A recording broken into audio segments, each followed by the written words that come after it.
Okay, welcome. Today we're going to learn about isosceles and equilateral triangles and introduction to proofs. So here are three examples of triangles, and we need to use definitions and theorems to find the values of x and y. Our first example, we have an isosceles triangle. And I know that this figure is isosceles because it has at least two sides that are congruent to each other. So what I need to do is I need to go to my pink sheets and read the isosceles triangle theorem, which states that if two sides of a triangle are congruent, then the angles opposite to those sides are congruent. So since these two sides are congruent, then the angles opposite to those sides are congruent. And since angle B is congruent to angle C, that means that the measure of angle B is equal to the measure of angle C. Oh, since this is 2x, this has to be 2x as well. And since we know that these angles are congruent to each other and they both contain a 2x, this angle here also has a 2x. So that means these angles are congruent to each other. So if all the angles of a triangle are congruent to each other, we consider that as an equal angular triangle. And since we have an equal angular triangle, then I can read this thing here from our pink sheet. If a triangle is equiangular, then the triangle is equilateral. That means that all the sides are congruent to each other. So we have one tick mark here, one tick mark there. So we need to draw one tick mark here. Okay, so great. Now what I can do is I can find the value of y by using these two expressions, 4y minus 5 and 3. 4y minus 5 is going to equal 3, so 4y equals 8, y equals 2. So I found the value of y. For finding the value of x, what I can do is two things.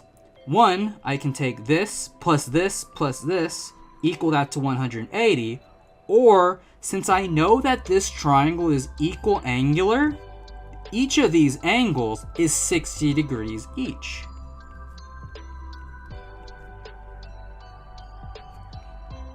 So what I can do is, since measure of angle A is 60 degrees, but at the same time the measure of angle A is 2x, I can just set these two expressions equal to each other.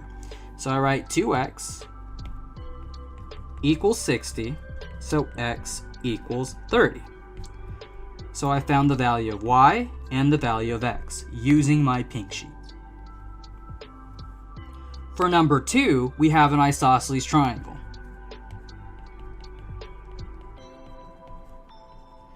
Since these two sides are congruent to each other, then the angles opposite to them are congruent to each other.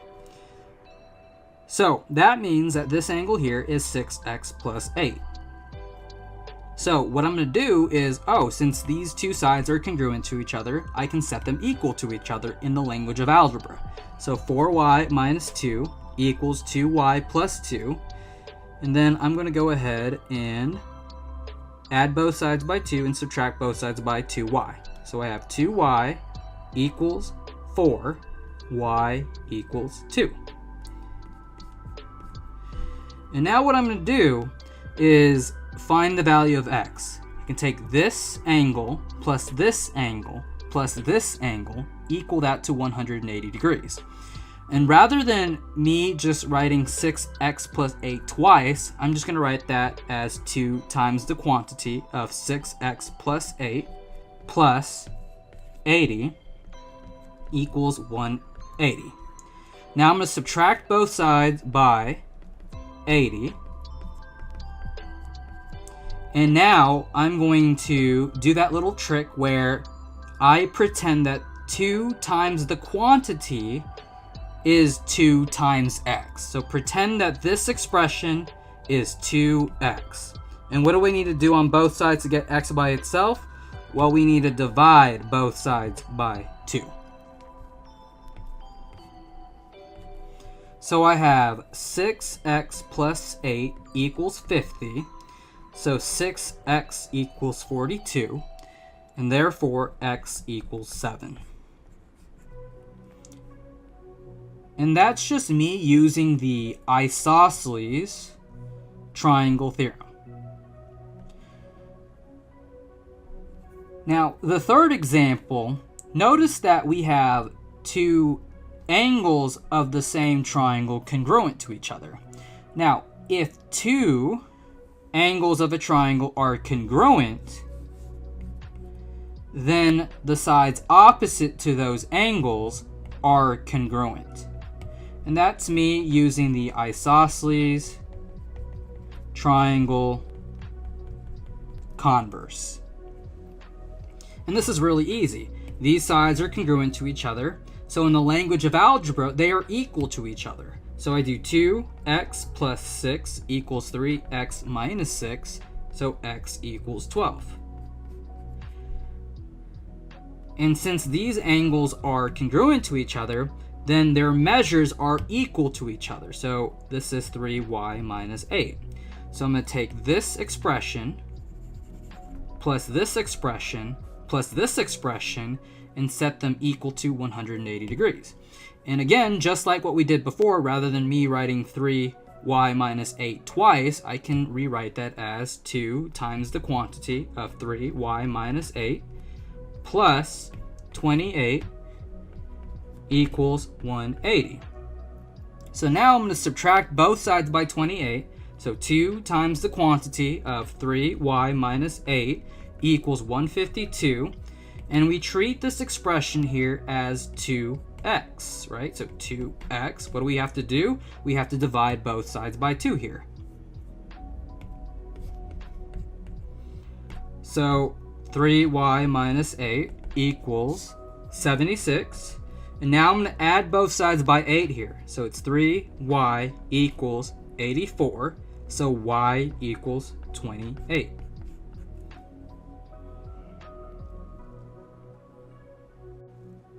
Okay, so let's go ahead and move on to congruent triangle proofs. Number 1. Given that R is the midpoint of line segment QS and line segment PT, prove that triangle PRQ is congruent to triangle TRS. Now the first thing that I like to do is always assume the given. So number 1, assume the given as true. Since R is the midpoint of line segment QS, it's going to split that segment into two congruent parts. So line segment QR is congruent to line segment SR by the definition of midpoint. But we cannot forget that R is also the midpoint of line segment PT.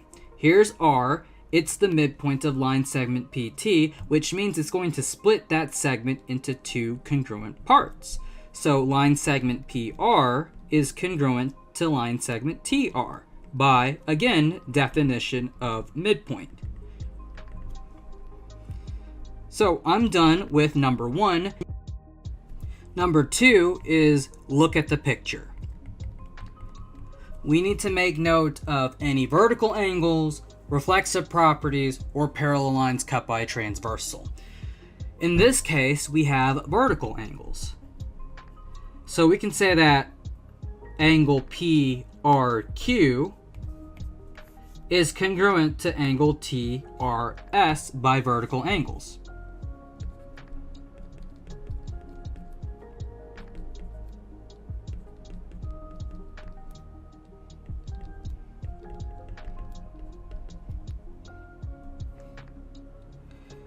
And since we're done with number 2, number 3 is we need to prove. We need to prove that triangle PRQ is congruent to triangle TRS. And the way that we do it is we need to use one of our 4 shortcut theorems. Remember, it's side, side, side, side, angle, angle, or angle, angle, side. So we need to make a determination. Which of the following will prove that these two triangles are congruent? So what I'm going to do is I'm going to go ahead and look at the picture. I notice that this segment is congruent to this segment, so they both get a little S. This segment is congruent to that segment, so therefore they both get a little S. And we know that these two angles are congruent to each other by vertical angles, so they both get a little A. So now what I'm going to do is I'm going to look at this triangle here. I need to start with 1 and then go all the way around. So I have side, angle, side. Since I started yellow, I need to do the same thing for this triangle. Side, angle, side. So these two triangles are congruent by side, angle, side. So then I am done with the third part of what I need to do here. So let's go ahead and take a look at the two-column proof. Here are the statements, here are the reasons. So, by the given statement, R is the midpoint of line segment QS and line segment PT. And since R is the midpoint of line segment QS and line segment PT, then by the definition of midpoint, we can say that line segment QR is congruent to line segment SR, and line segment PR is congruent to line segment TR. Then we noted that by vertical angles,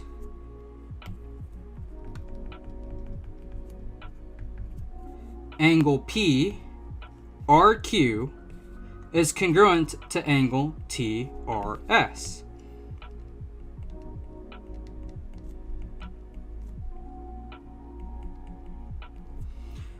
So with enough information, I can safely say that by the side angle side postulate, triangle PRQ is congruent to triangle TRS. And we're done with number 1. Number 2. Given that line segment QR is congruent to line segment SR, and line segment ST is congruent to line segment QT, prove that triangle QRT is congruent to triangle SRT. So again, we need to look at what's given. We know that line segment QR is congruent to line segment SR, and line segment ST is congruent to line segment QT. And that's all because of the given statement. Number 2, I need to find or note any reflexive properties, vertical angles, or parallel lines cut by a transversal. I do notice that these two triangles share the same side. So I'm just using my picture and I'm noting any reflexive properties or vertical angles or parallel lines cut by a transversal. And we see that these two triangles share the same side. So I can make a note that line segment TR is congruent to line segment TR by the reflexive property. Now number 3, I need to prove. And I'm trying to prove if these two triangles are congruent. And I need to use one of the 4 shortcut theorems.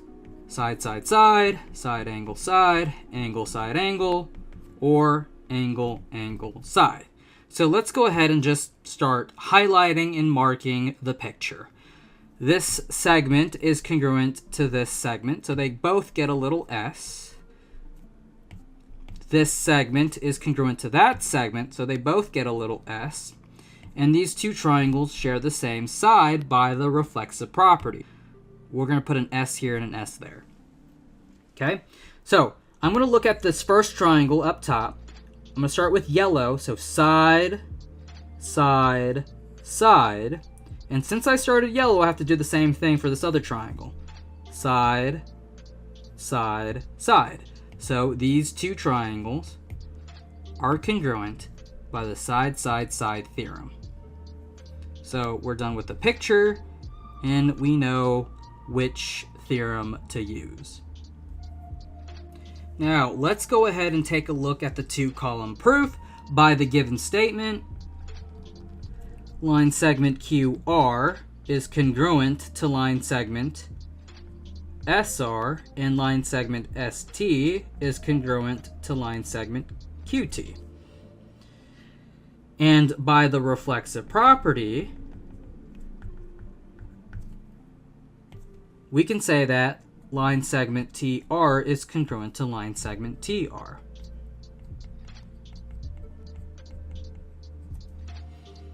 And with enough information, I can say by the side-side-side postulate or theorem, then we can write what we need to prove. Triangle QRT is congruent to triangle SRT. And we're done. Number 3. Given that line segment AB is congruent to line segment ED, line segment CA is congruent to line segment CE, and lastly, line segment AC bisects line segment BD, prove that triangle ABC is congruent to triangle EDC. So, as always, the first thing that we need to do is assume the given. So, from the given, line segment AB is congruent to line segment ED. Line segment CA is congruent to line segment CE. And then lastly, line segment AC bisects line segment BD. Now, this is very important to know. If you have a line segment that bisects another line segment, we call that the segment bisector. So let's take a look at the definition. If a line, segment, ray, or plane is a segment bisector, then it intersects the segment at its midpoint. So this segment here is the segment bisector, and it's going to bisect line segment BD at midpoint C. So midpoint at C. So this is what I'm going to write. We're going to say C is the midpoint of segment BD by the definition of segment bisector. And since C is the midpoint of line segment BD, it's going to split that segment into two congruent parts. So line segment BC is congruent to line segment DC by the definition of midpoint. So now we are done with the given, and we're going to move on to the picture itself. We use this opportunity to note any reflexive properties, vertical angles, or parallel lines cut by a transversal, but luckily we don't see any of those things, so we're going to go ahead and move on to what we're trying to prove. We're trying to prove triangle ABC is congruent to triangle EDC with the shortcut theorems. So angle, side, angle, angle, angle, side, side, side, side, or side, angle, side. So just like we did on 5.2, we're going to go ahead and just highlight and mark some things. So we can see that this line segment is congruent to that line segment, so they both get a little S. This line segment is congruent to that line segment, so they both get a little S. And lastly, this line segment is congruent to that line segment, so they both get a little S. So we have side, side, side, side, side, side. So these two triangles are congruent by side, side, side. So we're done with the given.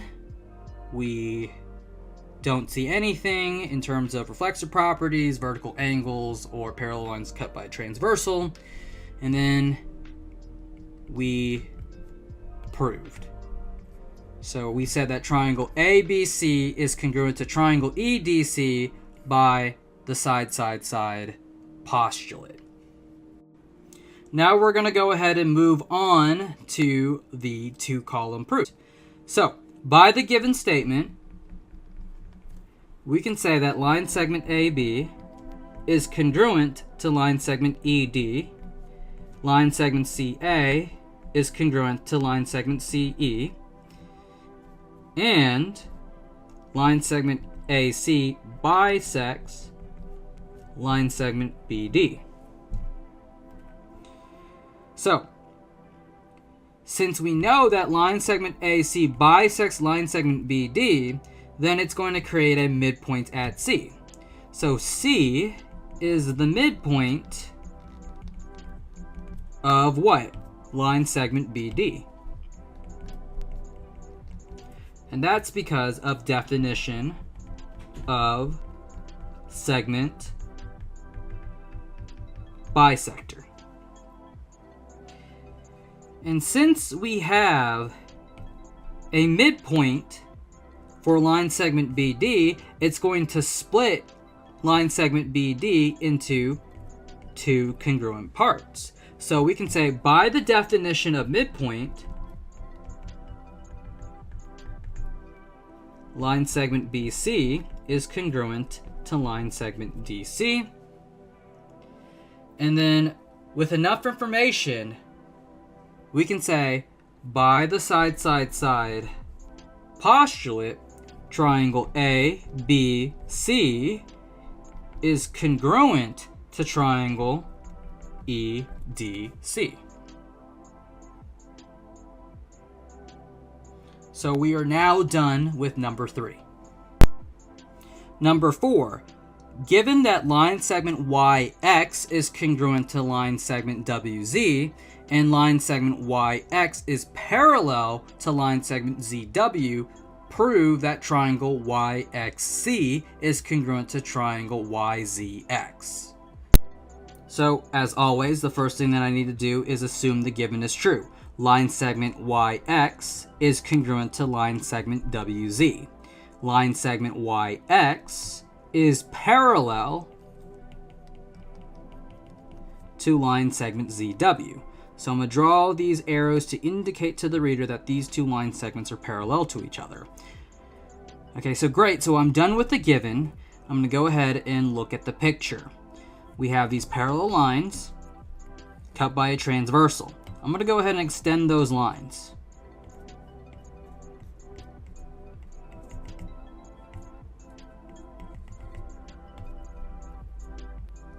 And then here's my transversal. Since it forms a backward Z, then we can safely say that the alternate interior angles are congruent. So, angle YXZ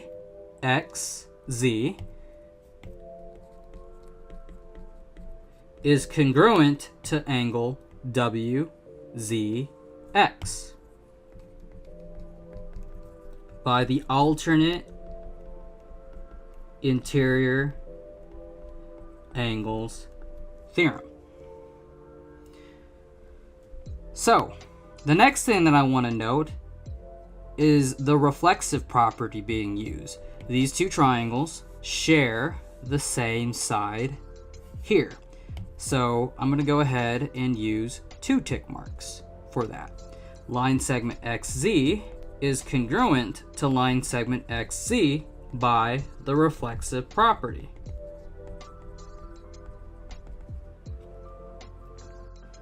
So what we need to do now is use one of the shortcut theorems to prove the triangle's congruent. Is it side, side, side, side, angle, side, angle, or angle, angle, side?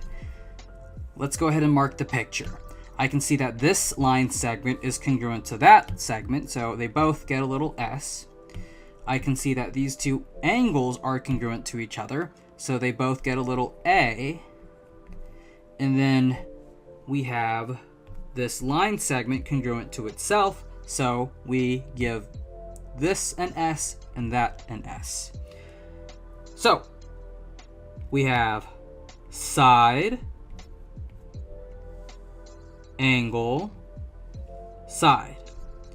Yellow, green, pink. So whatever I do for this triangle, I have to do the same thing for that triangle. I started at yellow, then green, and then pink, and now I need to do the same thing for this triangle. Side, angle, side. Yellow, green, pink. So these two triangles are congruent by side, angle, side. So let's move on to the two-column proof. Here are statements, here are reasons. By the given statement, we can say that line segment YX is congruent to line segment WZ, and line segment YX is parallel to line segment ZW. So, since we have these parallel lines cut by a transversal, then by the alternate interior angles,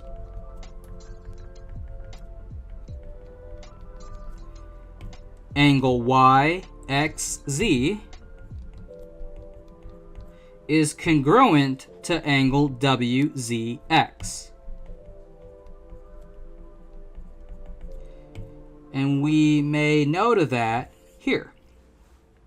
Number 3, we can see that these two triangles share the same side. We call that the reflexive property. So by the reflexive property,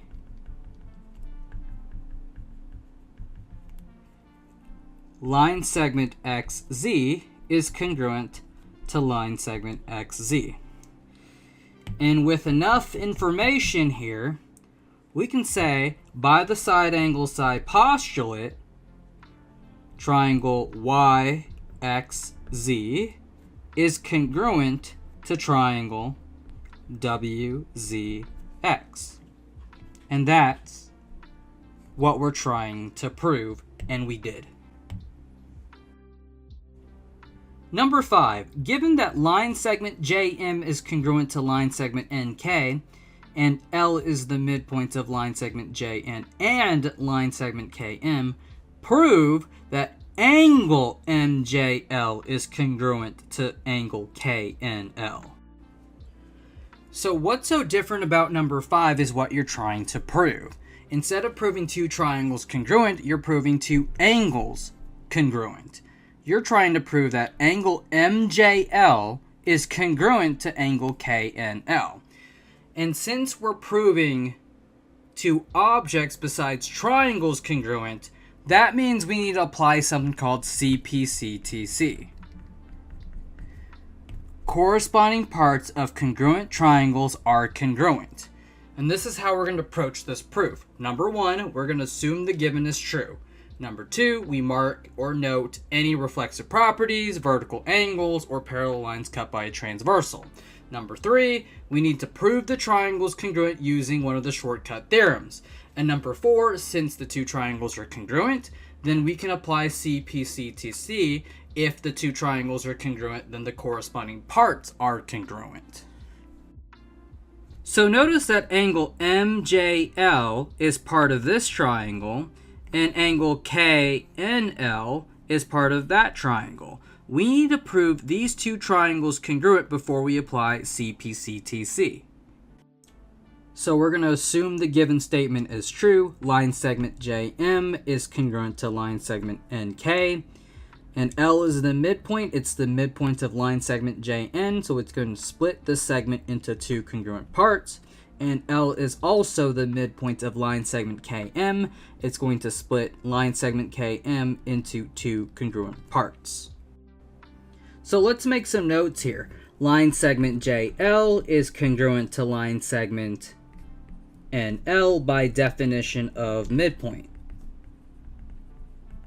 And line segment ML is congruent to line segment KL by, again, definition of midpoint.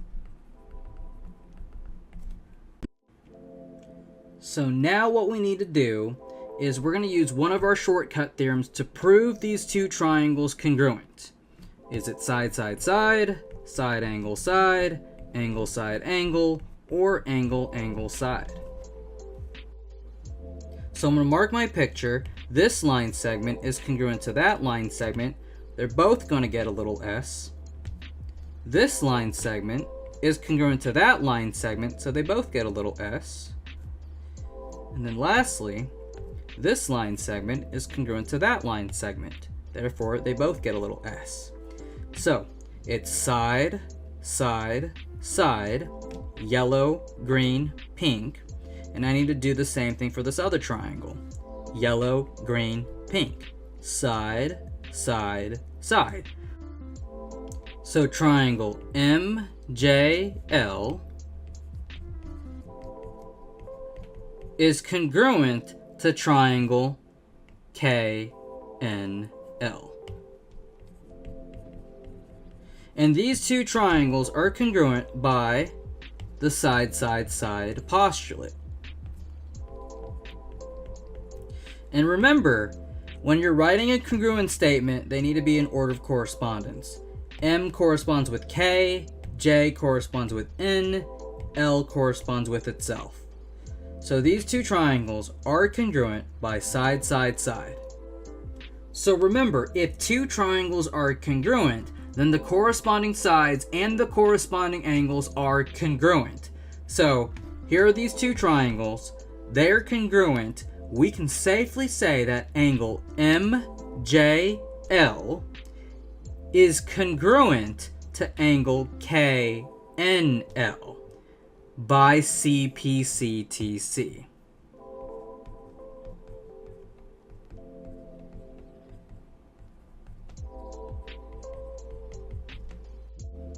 So now what we're going to do is we're going to prove. Here are the statements, here are the reasons. So by the given statement, we can say that line segment JM is congruent to line segment NK.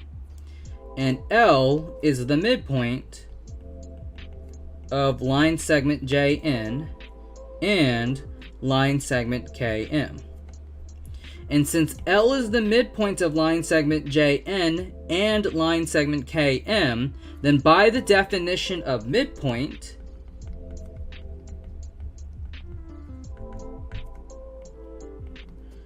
line segment JL is congruent to line segment NL. And don't forget, L is also the midpoint of line segment KM. So by the definition of midpoint, line segment ML is congruent to line segment KL. So with enough information, I can safely say that by the side, side, side postulate, triangle MJL is congruent to triangle KNL. And since these two triangles are congruent, then the corresponding parts are congruent. So I can say by CPCTC, or corresponding parts of congruent triangles are congruent, angle MJL is congruent to angle KNL. So the rule of thumb here is this. If you're trying to prove two parts, not triangles, congruent, you need to use CPCTC. What you write for the last statement is what you're trying to prove. And what you write for the last reason should be CPCTC. Remember, before you apply CPCTC, you need to show the two triangles congruent.